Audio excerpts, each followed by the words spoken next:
Chapter 32.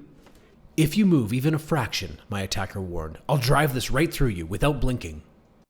The chilling words didn't have half as much impact on me as the familiar voice that uttered them. Steve! I gasped, glancing up from the tip of the stake to find his face.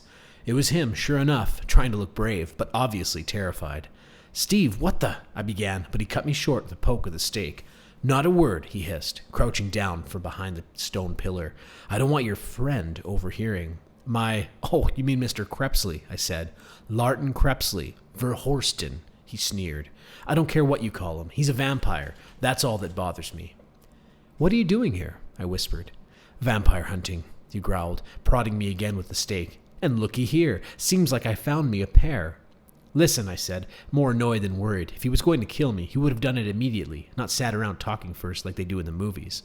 If you're going to stick me with that thing, do it. If you want to talk, put it away. I'm sore enough as it is without you making new holes in me.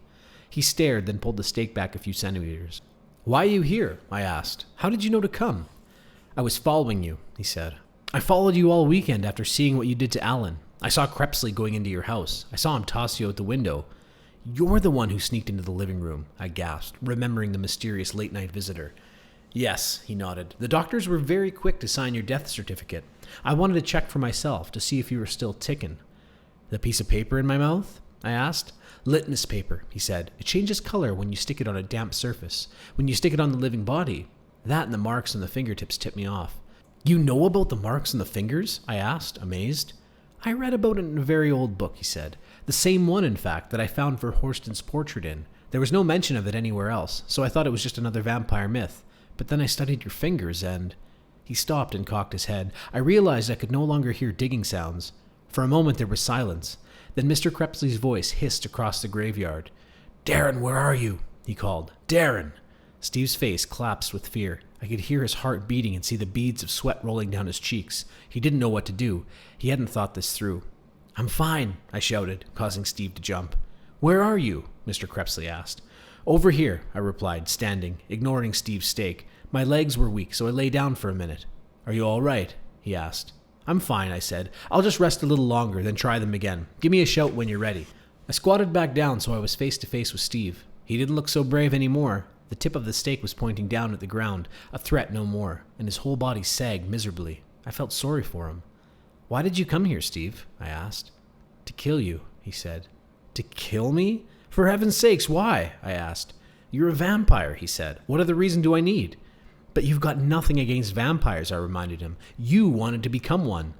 Yes, he snarled. I wanted to, but you're the one who did. You planned this all along, didn't you? You told him I was evil. You made him reject me so that you could... You're talking nonsense, I sighed. I never wanted to become a vampire. I only agreed to join him in order to save your life. You would have died if I hadn't become his assistant. A likely story, he snorted. To think I used to believe you were my friend. Ha! I am your friend, I cried. Steve, you don't understand. I would never do anything to harm you. I hate what's happened to me. I only did it to... Spare me the sob story, he sniffed. How long were you planning this? You must have gone to him that night of the freak show. That's how you got Madame Octa, wasn't it?